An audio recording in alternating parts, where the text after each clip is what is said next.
صاحب الزمان الغوث الامان یا صاحب الزمان الغوث الامان. Bismillahirrahmanirrahim. Welcome to the 12th episode of a Ramzan series Back to Basics with Alima Razia Najafi. اور اتنی جلدی سے ٹائم گزر گیا ہے، ہم بالکل رمضان کے آخری عشرے میں انٹر ہو چکے ہیں. سو سب سے پہلے تو میں آج رازیہ باجی کو ویلکم کروں گی. السلام علیکم رازیہ باجی. وعلیکم السلام ورحمۃ اللہ وبرکاتہ. بہت بہت شکریہ کہ آپ آپ کا ہمارے شکریہ. ساتھ فرسٹ ایپیسوڈ سے اب تک ہمارے ساتھ ہیں اور بالکل آخری کی 2-3 ایپیسوڈز ہی رہ گئی ہیں. آپ کا بہت بہت شکریہ.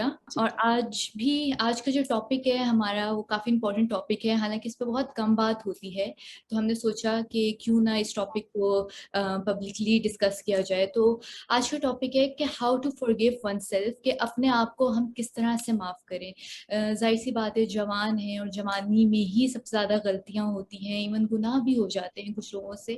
اور جب وہ ریئلائز کرتے ہیں، بے شک کچھ دنوں بعد کریں، کچھ مہینوں بعد کریں یا ایون کچھ سالوں بعد کریں، پر ہمارے اندر ایک وہ گلٹ رہ جاتا ہے کہ ہم سے ایک گناہ ہوا تھا. ایون ہم معافیاں بھی مانگتے ہیں، جو نمازیں بھی ہوتی ہیں ایون وہ بھی سب پڑھ لیتے ہیں، پر اندر ہی اندر ہمارے اندر کہیں نہ کہیں یہ گلٹ ہوتا ہے کہ ہم سے گناہ ہوا تھا. تو ہم اپنے آپ کو کس طرح اس چیز سے باہر نکالیں، کس طرح سے موو آن کریں. تو اس پہ آپ ذرا سی ہمیں اس بات پہ تھوڑی سی روشنی ڈالیں. بسم اللہ الرحمن الرحیم. بہت ہی ضروری ٹاپک ہے، اور کلثوم جان یہ آپ کی مزے کی سلیکشن ہے. بہت بہت شکریہ، میں بہت اپریشیٹ کرتی ہوں. دیکھیے، میں ایک واقعے کے ذریعے شروع کروں کہ یہ جابر بن عبداللہ انصاری نقل کرتے ہیں کہ ایک مرتبہ ایک خاتون نبی اکرم صلی اللہ علیہ وآلہ وسلم کے پاس آئیں اور اس نے کہا کہ یا رسول اللہ، میں نے بہت ایک بڑا گناہ کیا ہے. وہ گناہ کیا ہے آپ لوگ بھی سنیں گے تو حیران ہو جائیں گے. وہ یہ گناہ ہے کہ میں نے اپنے بچے کو مار دیا.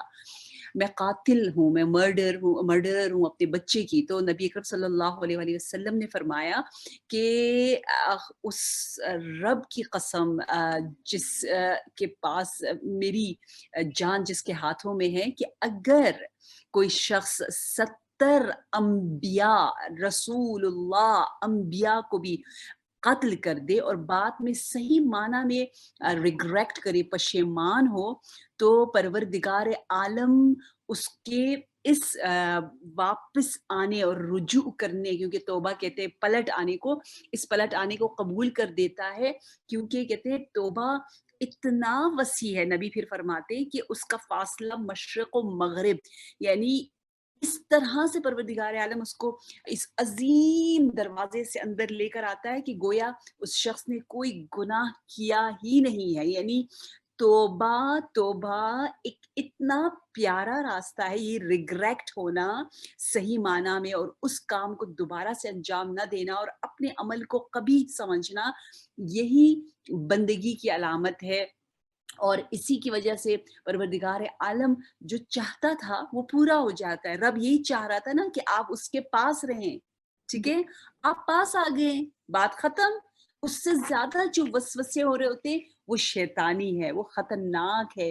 اس لیے کہتے ہیں کہ گناہ تو اپنی جگہ، گناہ آپ بڑے سے بڑا ہو گیا، لیکن اس گناہ کے بعد جو نیگیٹو قسم کا گلٹ ہے، جس گلٹ کی وجہ سے انسان جو ہے وہ اپنے آپ کو اتنا برا سمجھتا ہے کہ کہتا ہے کہ لے میں نے اتنے گناہ کر لیے ہیں، میں تو غرق ہوں گناہوں میں، تو بس پھر ایک اور بھی کر لوں تو کیا ہو جائے گا. اس طرح کی جو باتیں کرتا ہے کہتے یہ خود دوسرے گناہوں کی چابی بن جاتی. یہ سوچ یہ سوچ نا امیدی ٹائپ جو ہے، اپنے آپ کو اتنا برا سمجھنا کہ وہ پھر تھوڑا کہتا ہے کہ 10 گناہ تو کر لیے، ایک اور بھی کر لوں تو کیا ہو جائے گا، یا مجھے کون معاف کرے گا.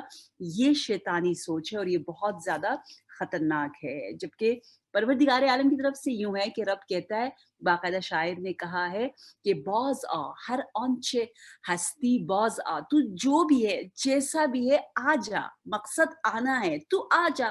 گر کافرو گیبرو بت پرستی آ جا، काफिर भी हो, मुशरिक भी हो तो आ जा, इन दरगह मौ दरगह नोमीदी नीस्त, ये हमारी दरगाह जो है वो ना उम्मीदों की दरगाह नहीं है। 100 बार अगर तौबे शिकस्ती बाजा, अगर 100 मर्तबा भी तौबा तोड़ा है तो फिर भी आ जा, क्योंकि ये आने का रास्ता है। जब भी आ, यानी हमारी मौत से एक लम्हा पहले, और हमें पता ना हो कि मौत आने वाली है, हम एक सेकंड पहले भी अगर तौबा कर ले, 1 मिनट पहले भी तौबा कर ले, तो परवरदिगार आलम उसको कबूल फरमाता है। बिल्कुल, बहुत शुक्रिया। और मैं यहाँ साथ साथ ये भी पूछूंगी कि हमें किस तरह से पता चलेगा कि खुदा ने हमें माफ़ कर दिया, बिकॉज ये भी चीज़ होती है हमारे अंदर कि हम बार बार एक ही चीज़ पे माफ़ी मांगते रहते हैं। अब जैसे 5 साल पहले कोई गुनाह किया, हम माफ़ी मांगे जा रहे हैं, तो हमें किस तरह से ये रियलाइज़ होगा कि खुदा ने हमारी माफ़ी कबूल कर ली है? बहुत प्यारा सवाल। ये जब आपको तौफ़ीक़ात मिलेंगी ना, जैसे आपने बिल्कुल एक यू टर्न ले लिया और जो भी बुरी आदत थी उसको दूर कर लिया, उस बुरी आदत की तरफ आप बिल्कुल नहीं गए। और उसके बाद कहते हैं कि तौबा जो है वो खुद एक इतनी बड़ी इबादत है और इतनी बड़ी तत्हीर है, पाकी है, क्लेंस हो जाता है इंसान पूरा। तो उसको और अच्छाइयाँ करने का शौक पैदा होता है और वो अच्छाइयों की तरफ जाता है। परवरदिगार आलम उसके वक्त को खरीद लेता है, औलाद को, माल को, उससे अच्छे-अच्छे काम लेता है।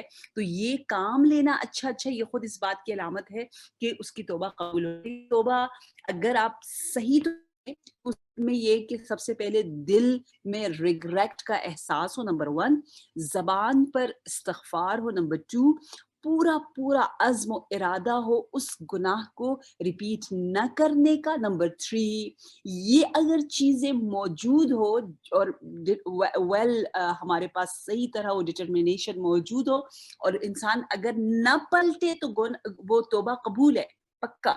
यानी कोई शक की बात नहीं है, और शक करना शैतान का काम है। हमें पूरे उम्मीद के साथ, खुशी के साथ उस रब की जानिब जाना चाहिए जिस रब ने हदीस कुदसी में यूं कहा है कि अनीनल मुज़निबीन अहब्बु इलैया मिन तस्बीहिल मुसब्बिहीन।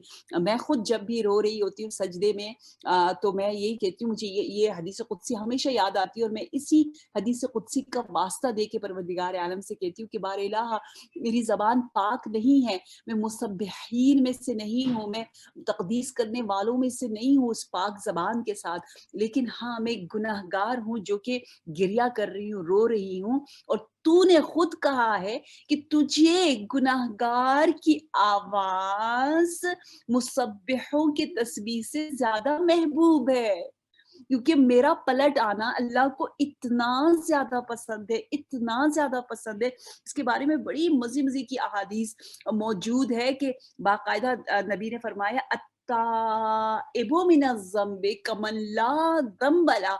अल्लाह कहता है कि तूने तौबा करके वो काम कर डाला कि गोया तूने कोई गुनाह ही नहीं किया, यानी मैं कोई धब्बा छोड़ता ही नहीं हूँ।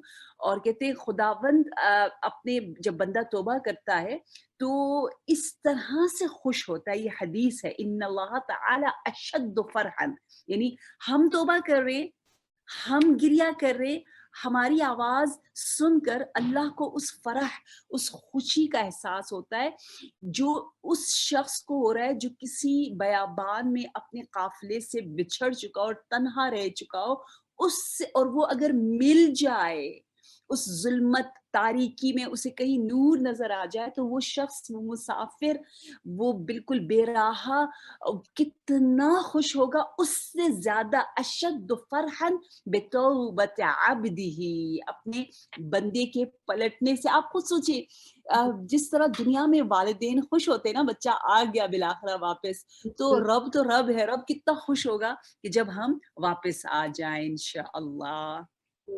बहुत बहुत शुक्रिया। और इंशाल्लाह मैं पूरी उम्मीद करती हूँ कि कहीं ना कहीं किसी की इस पूरे एपिसोड से हेल्प हुई होगी, बिकॉज बहुत सारे नौजवान ऐसे हैं जो इस गिल्ट में अभी तक हैं, कई सालों से हैं। सो मेरी पूरी दुआ है कि आपकी कहीं ना कहीं मदद हो रही है इन एपिसोड्स के ज़रिए।